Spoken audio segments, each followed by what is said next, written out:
Hola, ¿qué tal? Soy Jonathan Lozada y te invito a compartir conmigo la antesala. ¿Cómo se reconfigura México en la renovación de la silla presidencial? Analicemos los hechos, los personajes y las circunstancias que van dando forma a este momento. Esto es La Antesala, el podcast. Hola, ¿cómo estás? Bienvenida a La Antesala este martes 24 de marzo de 2026. Te saludo desde Máxima 96.9 y Máxima 97.9. Y ya estamos listos con lo más importante, con las noticias, la información y el análisis del día de hoy. Iniciaron ya las discusiones sobre el Plan B hace apenas unos minutos en el Senado de la República y lo hacen en medio de una fuerte polémica por los cambios que plantea justamente esta reforma impulsada por la presidenta Claudia Sheinbaum Pardo. Aunque incluye elementos como la revocación de mandato, el punto que está marcando la discusión es justamente la reducción significativa de recursos al sistema electoral, menos financiamiento a partidos políticos, menores costos en la organización de elecciones y un rediseño orientado a hacer más eficiente el uso del dinero público. Desde la mayoría legislativa se sostiene que se trata de una medida para terminar con excesos y con privilegios en el gasto electoral. También así lo ha planteado obviamente la presidenta de México, mientras que la oposición ya anticipa resistencia ante estos ajustes. Lo cierto es que el debate ya está en marcha y gira en torno a cuánto debe de costar la democracia en México. Es una discusión en la que se perfila una jornada clave en el Senado y que podría justamente redefinir el modelo de financiamiento político en el país. Estaremos atentos, seguramente va a ser una sesión larga, probablemente muy larga, aunque pues no dudamos que nos pueda causar de repente alguna sorpresa.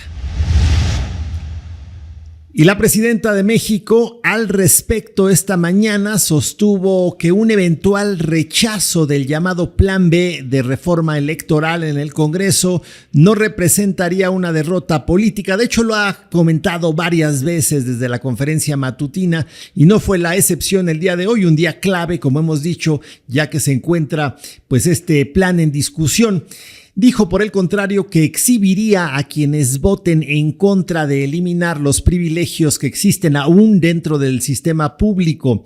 Es justamente durante el marco de la conferencia matutina de hoy cuando enfatizó que su responsabilidad es representar iniciativas en favor del pueblo, mientras que la decisión final recae en los legisladores.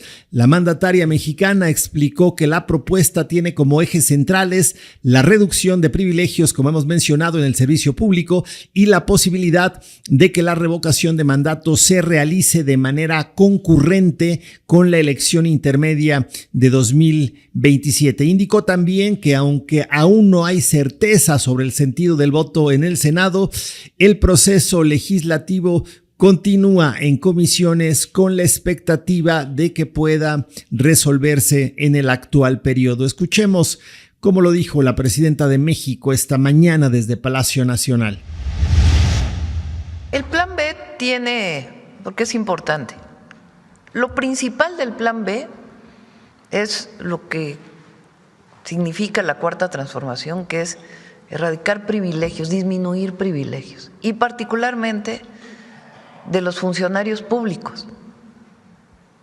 No tiene por qué un consejero del INE o consejera del INE ganar más que la presidenta cuando la Constitución establece que ningún funcionario público debe ganar más que el presidente o la presidenta. Entonces, eso se recupera. Municipios que tienen 25 regidores. ¿Por qué tienen que tener 25 regidores? Oye, 15 ya es bastante. Pero no tiene por qué, y esos regidores no tienen por qué ganar más que la presidenta o el presidente. Ante cuestionamientos sobre un eventual plan alternativo, en el caso de no lograr la aprobación, Sheinbaum Pardo señaló que no lo considera necesario al confiar en que los legisladores respaldarán medidas orientadas a eliminar los excesos. También reconoció que partidos aliados como el PT tienen derecho a manifestar diferencias. Sin embargo, subrayó que la ciudadanía evaluará el comportamiento de todas las fuerzas políticas, incluyendo, por supuesto, a la oposición, al PRI, al PAN y a Movimiento Ciudadano. La presidenta reiteró que ningún servidor público debería percibir ingresos superiores a los del titular del Ejecutivo Federal, como lo establece la Constitución, y cuestionó estructuras administrativas que considera sobredimensionadas, tales como ayuntamientos con un alto número de regidores. Afirmó también que el objetivo es reorientar el gasto público hacia obras y servicios, estimando un ahorro de hasta 4,000 millones de pesos que podrían, dijo, destinarse a la infraestructura social como sistemas de agua o proyectos de movilidad. Finalmente recordó que la propuesta original, el plan A, digamos, incluía medidas más profundas como la reducción de financiamiento a partidos políticos y cambios en la elección de legisladores plurinominales. Sin embargo, insistió en que el enfoque actual mantiene el principio de fondo, el cual, pues, como hemos dicho, disminuir privilegios resulta fundamental. ¿Pero qué implica el plan B? Démosle una recordadita, pues nada más para tenerlo sobre la mesa, para tenerlo en mente, para tenerlo presente, toda vez que, como hemos mencionado, se está discutiendo en estos momentos en el Senado de la República. Bueno, reducir privilegios, hemos dicho, en el servicio público.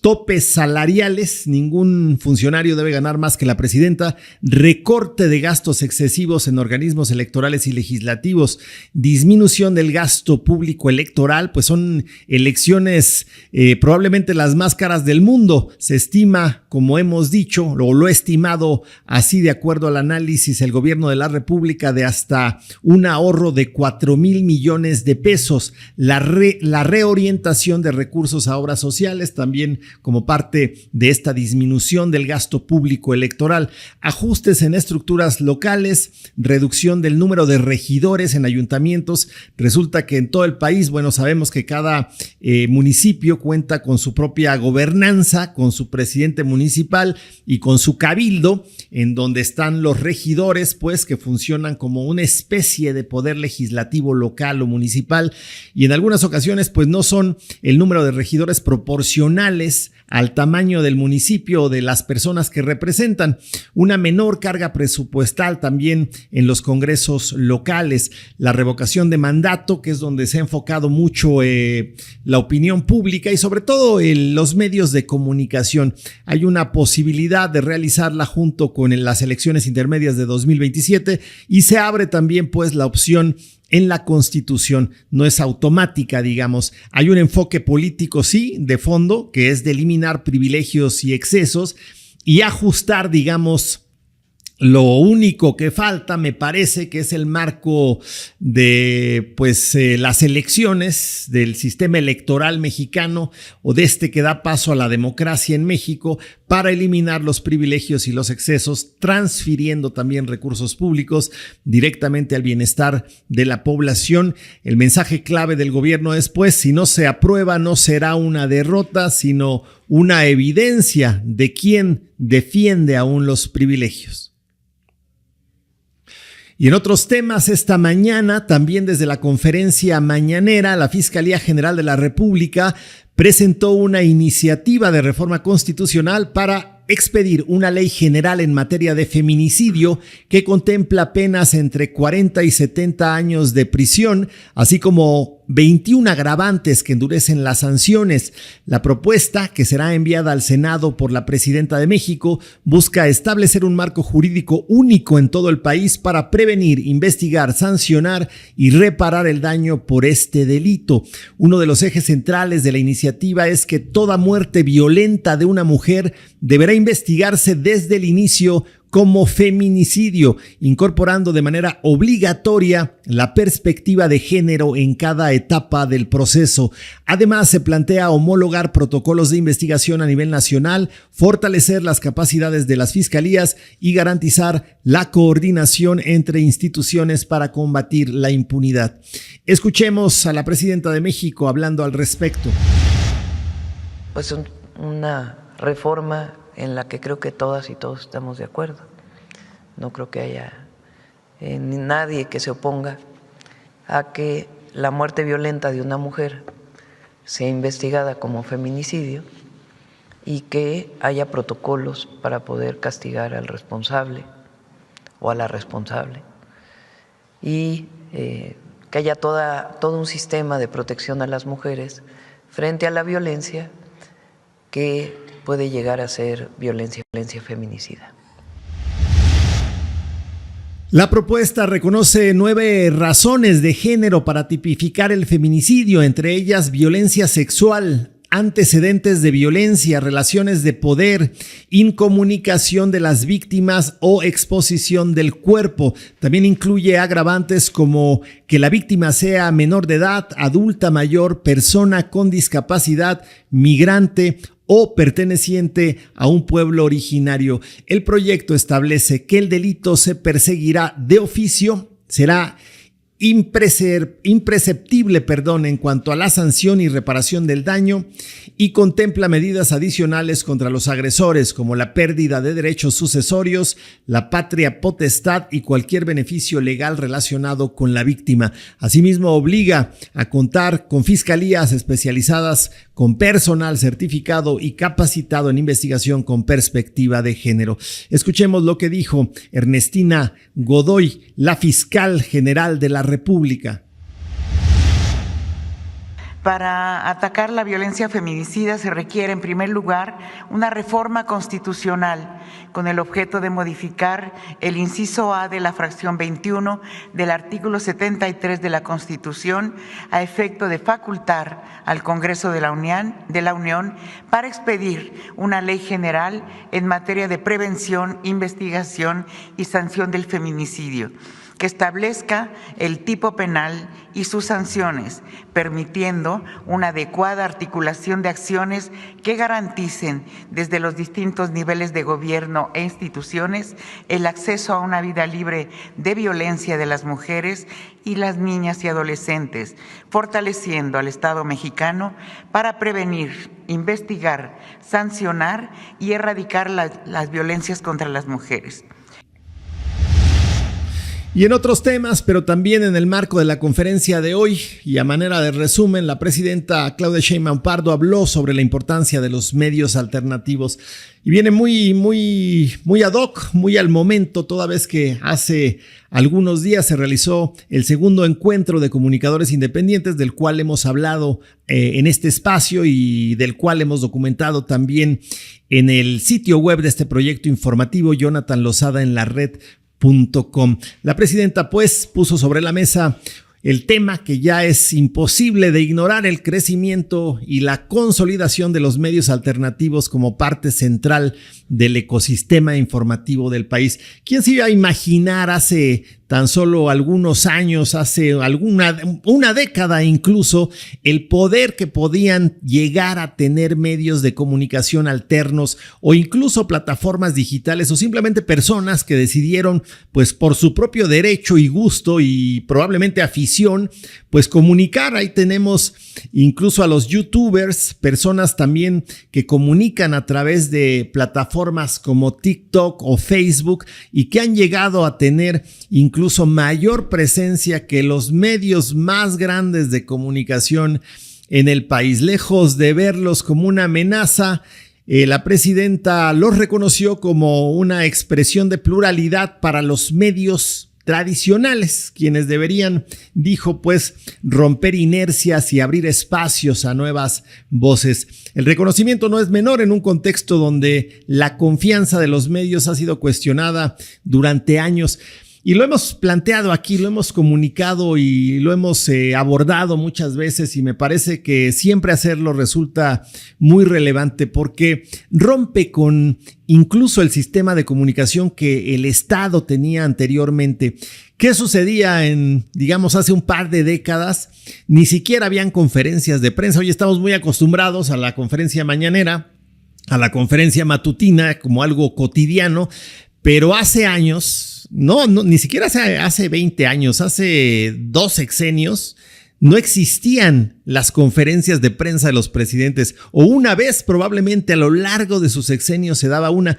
¿Qué sucedía? No únicamente con los presidentes, sino también con los secretarios de Estado, por supuesto también con los gobernadores en las diferentes entidades, emitían comunicados con lo que ellos querían que se publicara en prácticamente pues los periódicos que anteriormente sabemos, bueno, todavía existen algunos, eran impresos, en la televisión, en la radio y hasta ahí. Y era una comunicación direccional de arriba para abajo y no había posibilidad de opinar. Bueno, podías opinar en tu casa, pero de que esa opinión tuviese una repercusión en el ámbito de lo público, en el ámbito de, pues, del gobierno, una repercusión que incluso tuviera la posibilidad de instaurar nuevas leyes. Hoy esto ha cambiado. En esta mañana la presidenta dijo que todo aquello que se recabó en este segundo encuentro de comunicadores independientes, pues ya fue enviado a la Secretaría de Gobernación para analizar si hay viabilidad para cambiar la Constitución o agregar en la Constitución pues algunos preceptos que tengan que ver con las demandas de los comunicadores independientes, demandas o preocupaciones. Escuchemos lo que dijo la presidenta de México sobre los medios alternativos el día de hoy.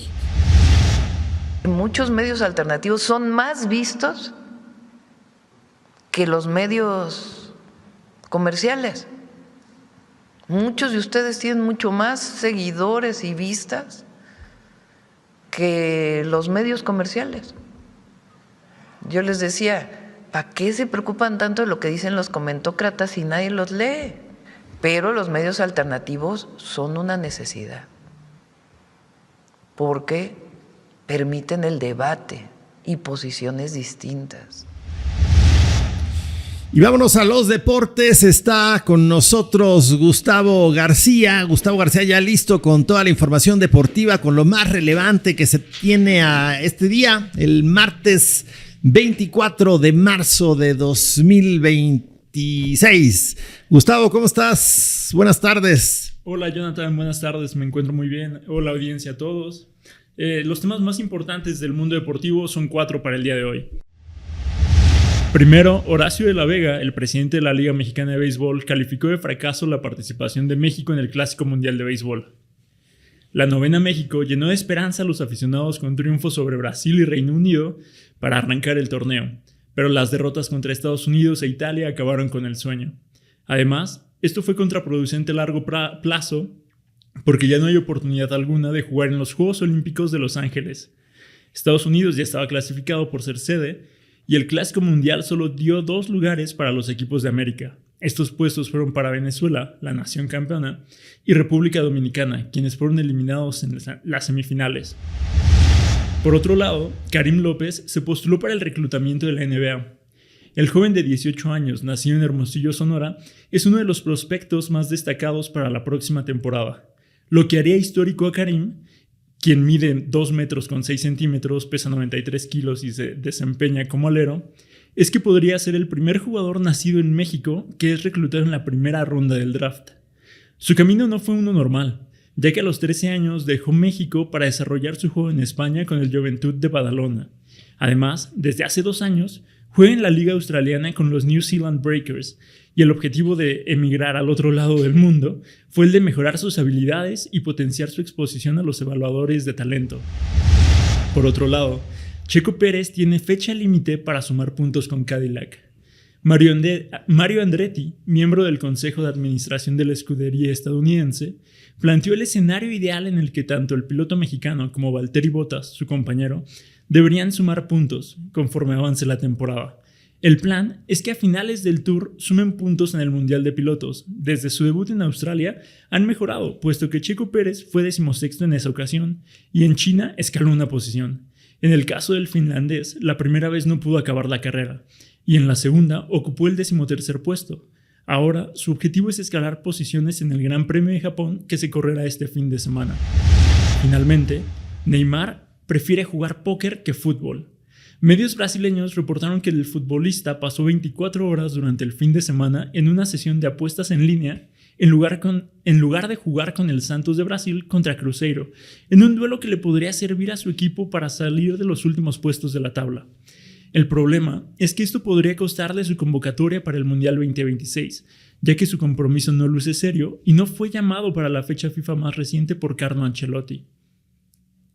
Gracias, Gustavo. Oye, pues Neymar, que tendrá un problema de adicción o qué es lo que sucedió ahí. Siempre se ha considerado que también, pues esta afición a los juegos, a las apuestas sobre todo, incluso ahora estar scrolleando las plataformas digitales tiene que ver con eso, ¿no? Con una especie de adicción muy similar a la que se tiene con sustancias. ¿Qué opinas al respecto? Sí, o sea, yo creo que una adicción tendría que ser diagnosticada por un experto, pero la forma en la que él se muestra en redes sociales, todo, o sea, siempre trae el teléfono en fotografías, en videos, y está en mesas de póker en línea, o sea, todo el tiempo está jugando ahí.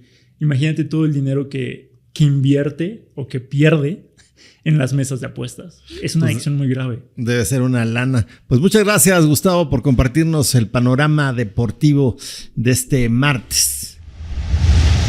Y la NASA anunció un ambicioso plan de inversión por $20 millones con el objetivo de regresar a la Luna en 2028 y establecer lo que han denominado alunizajes tripulados de forma recurrente y construir una base lunar permanente en los próximos 7 años ahí, pues en la Luna.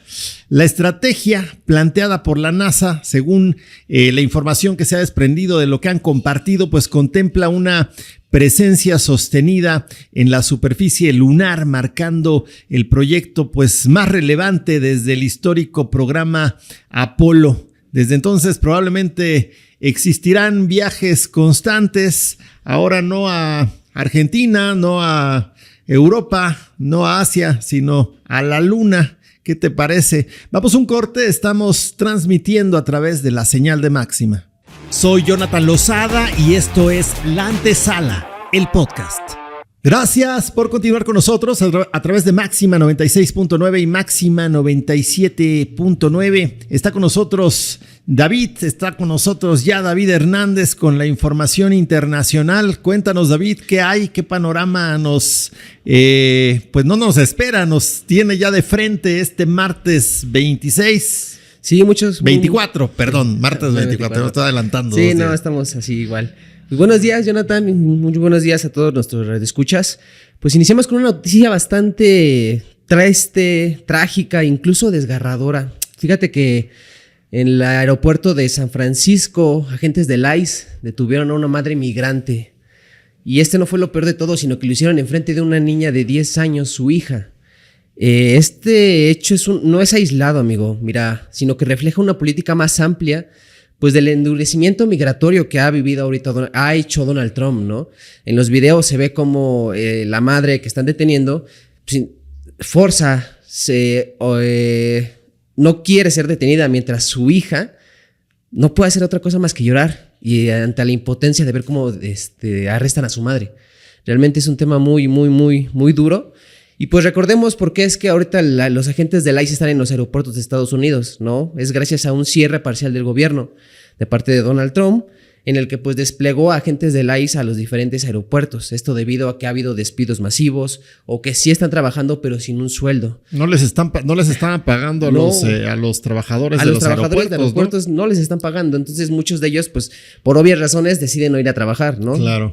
Entonces esta parte ha sido muy afectada por el gobierno de Estados Unidos. Oye, pero si no les pagaban, pues que se les pague, ¿no? Ahí me parece que hubo también pues un consenso demócrata para evitar pagos, si no mal recuerdo, sí. Y que fue lo que provocó este tema. Pero bueno, el tema no es enviar a los peores, sino realmente mejorar la situación de quienes trabajan en un aeropuerto. Me parece que sí, las políticas de Donald Trump son políticas muy agresivas, muy cuestionables y que no necesariamente lo van a llevar a buen puerto. Y no es todo eso, Jonathan. Fíjate que hay 3 puntos aquí importantes. El primero, que los agentes del ICE no están entrenados para tareas aeroportuarias. O sea, ellos están entrenados y capacitados para otro tipo de actividades. Entonces eso afecta mucho al cómo pueden ser tratados, ni siquiera migrantes o personas indocumentadas, en general las personas que lleguen a los aeropuertos de Estados Unidos. Uno. Por otra parte, ya su presencia dentro de los aeropuertos crea una incertidumbre entre las personas, crea un miedo, un pavor, por lo mismo de que todos tenemos entendidos qué pasa cuando vemos un agente del ICE, ¿no? La forma en cómo los tratan, la forma en cómo ellos llegan. No llegan con derechos humanos, ellos llegan y arrasan con los que ven que no tienen papeles o demás. Ahorita decías algo muy importante. ¿Para qué están entrenados los agentes del ICE? Pues yo creo, y han habido muchos videos y demás reportajes en los que se muestran que están entrenados justo para como el esfuerzo físico, sí, la actividad física de detención. Y en un aeropuerto, pues obviamente eso no lo vas a hacer. O sea, y de manera agresiva también. Ajá, de manera agresiva justo porque se tratan con delincuentes, entre comillas, sí, ya que a eso es a lo que están entrenados. Ese tipo de situaciones, vivir ese tipo de situaciones en las que se necesita fuerza ruda, fuerza pues desmedida para la detención de personas.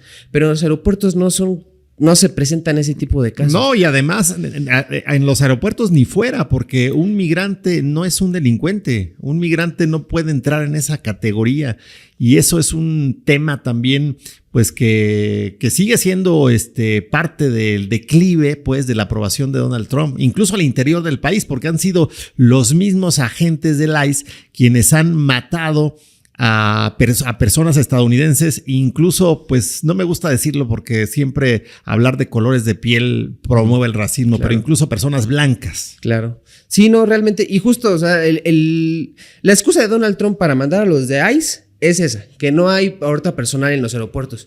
Pero si ahorita revisamos los casos y las filas que hay en los aeropuertos no sirven de nada. O sea, la razón por la que Donald Trump mandó supuestamente a los agentes del ICE no están ayudando en nada. Se siguen viendo filas largas, se sigue viendo retrasos de vuelos de incluso de 2 horas en vuelos programados. Entonces, yo sí me pregunto cuál es el sentido verdadero por el cual Donald Trump mandó a los agentes del ICE, ¿no? Y justo hablando de temas del ICE, fíjate que el Senado de Estados Unidos confirmó a Markwayne Mullin como nuevo secretario de Seguridad Nacional.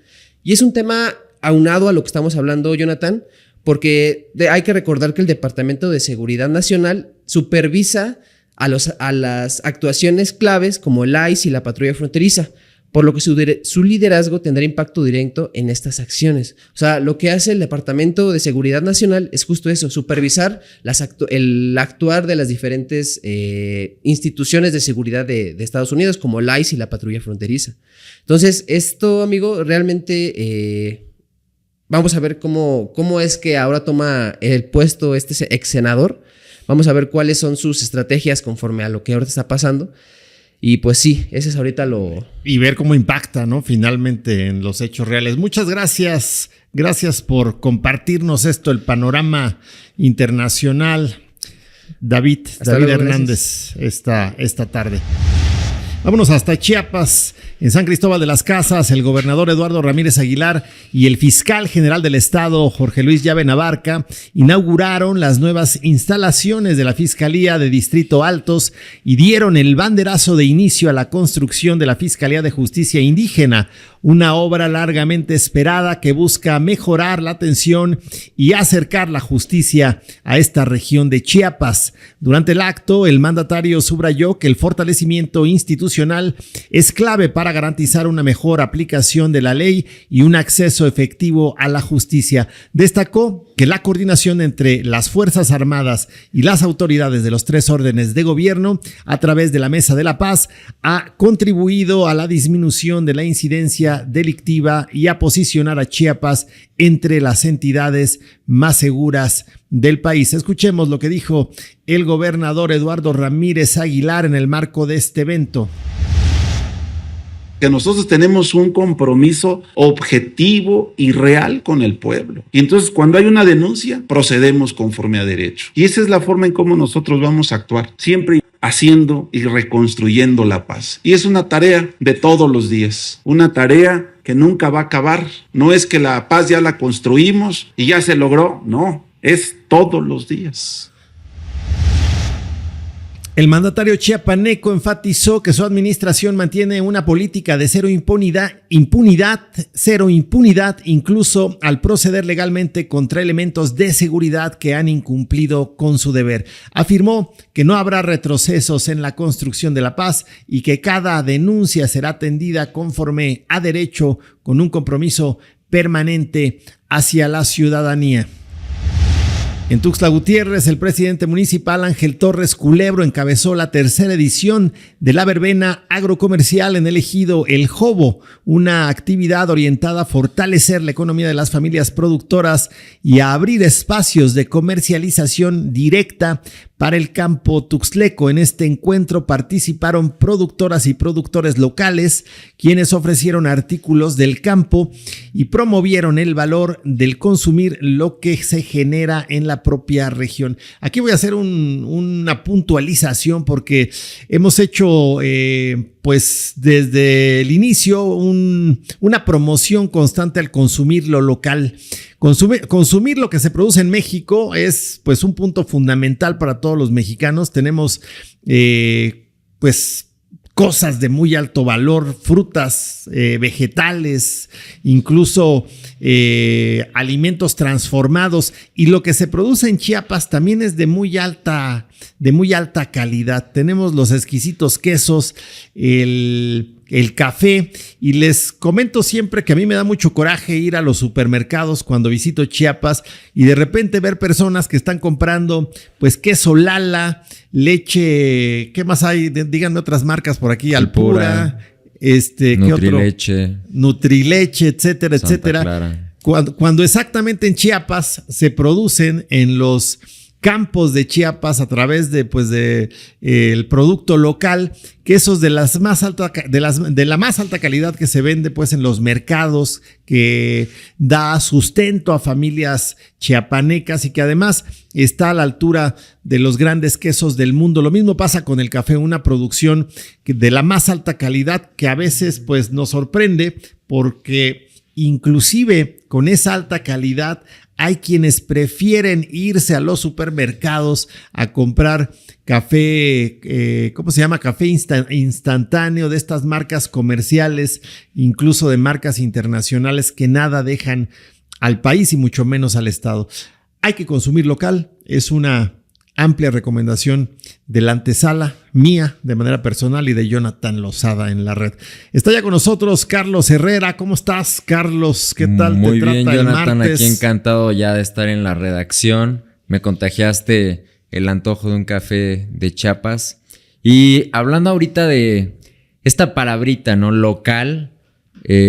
Yo soy de la Ciudad de México y pensaba mucho en cómo se construye la identidad local de un pueblo, de un barrio, y aprovechando que hace poco se dio a conocer la inauguración de un espacio cultural que busca la jefa de gobierno de la capital, Clara Brugada, este proyecto enorme de 100 utopías, que son espacios en donde hay actividades recreativas, culturales, que buscan integrar a la sociedad en distintos rubros, de distintos estratos, y que buscan reconstruir el tejido social. Me ponía a pensar en un colectivo que hubo, Jonathan, en los años 70, que se llamó Tepito Arte Acá, y que me parece muy interesante cómo se replanteó esta dimensión de lo local,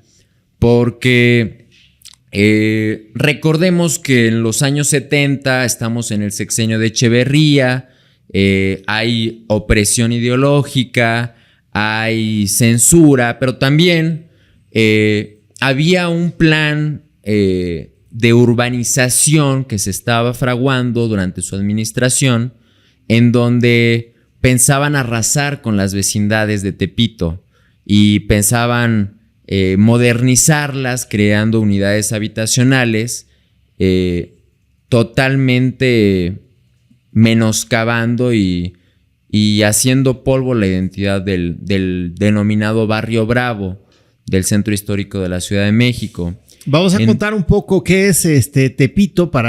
Muchas personas lo conocen, es muy famoso, no únicamente lo que sucede ahí, sino también por películas. Hay muchas películas que se han hecho con ese escenario, pero es uno, bueno, como lo ha hecho Carlos, uno de los barrios bravos de la Ciudad de México, o el barrio bravo de la Ciudad de México, pero es una región de la Ciudad de México céntrica, con muchas carencias en muchos momentos, pero muy resiliente, que se caracteriza además por tener una unidad y una solidaridad social, y donde también existen muchos elementos nocivos, venta de drogas, etcétera.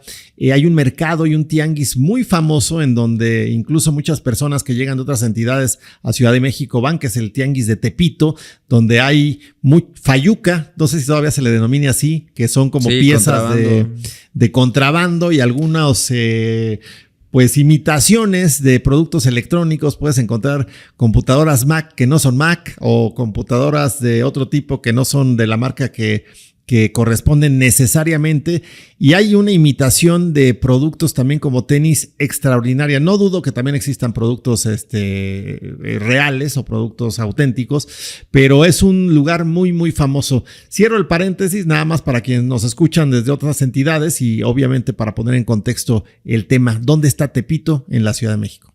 Claro, y retomando tu paréntesis, sí es una zona como citadino complicada de transitar, complicada de andar por ella, pero también lo interesante es como todo este folclore que se da en medio de Tepito, que implica también, por ejemplo, el uso del albur, expresiones populares, la manera en la que se hablan las cosas la gente, que se gritan, que se chiflan. Y creo que parte de esta identidad se acentuó con el movimiento artístico al que me refiero, Tepito Arte Acá, que fue muy interesante porque nació de una exposición que se conformó en una galería de la colonia Peralvillo de la Ciudad de México, una colonia humilde, en donde era un poco dar este encontronazo con los críticos de arte, con la clase alta de lo que era un barrio, a través de objetos, a través de instalaciones, de escritos pegados en las paredes, y dijeron, pues esto está bueno, o por qué no hacerlo de manera más sistemática y jalar a más artistas en este sentido. Entonces, un cuate muy pintoresco, oriundo del barrio, Daniel Manrique, se encargó de congregar a todos estos artistas, y partiendo también de sus propias ideas, él era, sí, de bajos recursos, pero también de una avidez por el conocimiento sobre el arte, sobre la literatura. Retomó ideas, por ejemplo, del arte povera de Italia, que era este manejo de materiales rústicos, y también la estética de otro pintor europeo, Anthony Tapies, en donde destacaba el deterioro o el descarapelamiento de las paredes como signo distintivo. Y dijo, ¿por qué no conjuntamos estas dos cosas, lo rústico, el deterioro, para construir justamente una reformulación del discurso muralista de México? Entonces, lo interesante fue que Manrique, junto a los artistas que juntó, que congregó, que puso bajo sus riendas, recorrían las calles de Tepito, pintaban paredes, pintaban jaulas de los pájaros, si había un balón de fútbol en la calle, también lo pintaban. Y lo interesante también de este cuate es que, como le gustaba mucho el lenguaje tan coloquial, a cada rato sacaba como que este tono tan peculiar, tan jocoso, y se presenta también en sus textos. En ese sentido, me gustaría, Jonathan, compartir, por ejemplo, una suerte de genealogía que él hace de cómo empieza este movimiento, para que la audiencia se dé un poco idea de a qué nos referimos con cómo se transita la vida y el habla en este barrio. Me parece muy bien, siempre y cuando antes nos digas qué significa genealogía. Es como la manera de la que viene algo, ¿no? O sea, de qué breva Y Es que cómo podemos trazar el inicio, el desarrollo, el fin para llegar a un lado, ¿no? Es que aquí tenemos un hombre muy culto, ¿no? Que de repente nos sale con unas palabras que necesitamos entender. Adelante, Carlos. Y sí, justo esto que escribe Manrique es en el sentido de la exaltación del ñero y de su lenguaje. Ok. Dice: allá por el añejo de 1973, un grupo de maloras en plan de puro rebane se lanzaron un tiro picudo nomás para ver qué se sentía. Se aventaron a pintar murales en las calles y vecindades del barrio de Tepito. Y nunca nos llegamos a imaginar que cada choro tiene sus brincos como respuesta. Y así, sin darnos color, comenzamos a machinar un verbo visual chirindongo.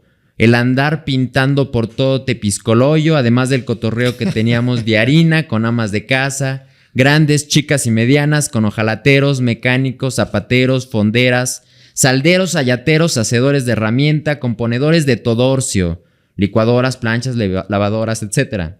Comerciantes, miembros de la Tercera Orden de San Panchito, guadalupanos y gente común. Nos permitió profundizar en el conocimiento del barrio, porque de conocerlo ya lo conocíamos, pues ahí nacimos. Surgieron entonces muchas preguntas que a la de forzada había que darles velocidad. ¿Qué tranza? ¿Qué dope? ¿Qué purrum? ¿Qué es Tepito? ¿Qué relación tiene con la ciudad capirucha, con la repu y con el mundo todo? ¿Qué es la habitación, el patio y la calle? ¿Qué son los talleres y los comercios? ¿Qué es la arquitectura y qué el urbanismo? ¿Qué es el arte y qué la cultura? Y al empezar a contestarnos a nosotros mismos, hijo de la chistosa, empezamos a pepenar lo que significa ser de Tepito, ser de México y ser humano, y estar paradito en la cascarita de la canícula tierrosa. Pues qué interesante, describe justamente el lenguaje y qué buena interpretación te has aventado, Carlos. Me parece que lo que planteas retrata de manera muy justa lo que significa darle dignidad a estos lugares que parecen marginados, que parecen, bueno, que se han formado probablemente a partir de la marginación. Y regresando al planteamiento que hacías en un inicio, por el proyecto de las utopías de Clara Brugada me parece uno de los proyectos que mayor dignidad devuelve a los barrios, digamos, marginados, ¿no? Para quienes no conocen un poquito la trayectoria de la jefa de gobierno de la Ciudad de México, ella viene de un barrio que es Iztapalapa, justamente fue jefa delegacional en ese lugar, que es Iztapalapa es este barrio donde, para quienes no lo ubican mucho, que probablemente sea la mayoría de quienes nos escuchan al interior de la República, es este lugar donde se hace la tradicional, ¿cómo se llama el tradicional, no es desfile, La Pasión de Cristo. La Pasión de Cristo, exactamente, y que es difundido a través de medios de comunicación ampliamente. Es una tradición muy arraigada y es un lugar donde parecía que no había pasado la mano de Dios, donde justamente creo que no pasó la mano de Dios en realidad. Y hicieron esto que has planteado, Carlos, un proyecto de muralismo, pero en esta ocasión no fue no fue en los murales, justamente, no fue en las paredes. Resulta que Iztapalapa es el primer lugar donde se construye esta especie de teleférico. ¿Cómo se llama este transporte? En Ciudad de México, teleférico, cablebús. El famoso cablebús, que es como un teleférico, son como cápsulas en las que te subes y pues te transportan de un lugar a otro, y justamente inició en Iztapalapa y te llevan hasta las partes céntricas de la Ciudad de México. Y entonces alguien dijo, probablemente fue la misma Clara, dijo, pues aquí los techos se ven muy feos, entonces vamos a hacer murales, pero en las azoteas. Y pintaron hermosamente las azoteas de Iztapalapa. Me parece uno de los grandes aciertos, las utopías que devuelven, y qué bueno que haces referencia a lo que probablemente haya sido pues el génesis, el inicio de un proyecto como este, ¿no? El Artepito, ¿cómo se llamó? Tepito Arte Acá. Tepito Arte Acá, que incluso llevó al movimiento hasta la poesía. Ojalá se se dé dignidad a todos los barrios de las zonas más marginadas de todo México, porque finalmente son estos lugares los que representan la verdadera identidad de una comunidad, de una sociedad. Muchas gracias, Carlos, por haber compartido y por haber traído hasta la antesala esta información, esta reflexión y esta poesía. Un gusto, Jonathan. Y me quedo con esta idea que emparenta la presente administración con el movimiento o el ánimo, el calor de la gente en ese entonces. Cómo el arte nos puede conectar y cómo el arte no viene necesariamente de la academia o de los estratos altos, sino que se puede dar en cualquier lado, ¿no? Absolutamente. Gracias, Carlos Herrera, por tu participación en esta ocasión. Hemos llegado al final de esta emisión. Los espero mañana, los esperamos mañana miércoles en punto de las 2 de la tarde aquí a través de la señal de Máxima. Soy Jonathan Lozada y esto fue La Antesala, el podcast.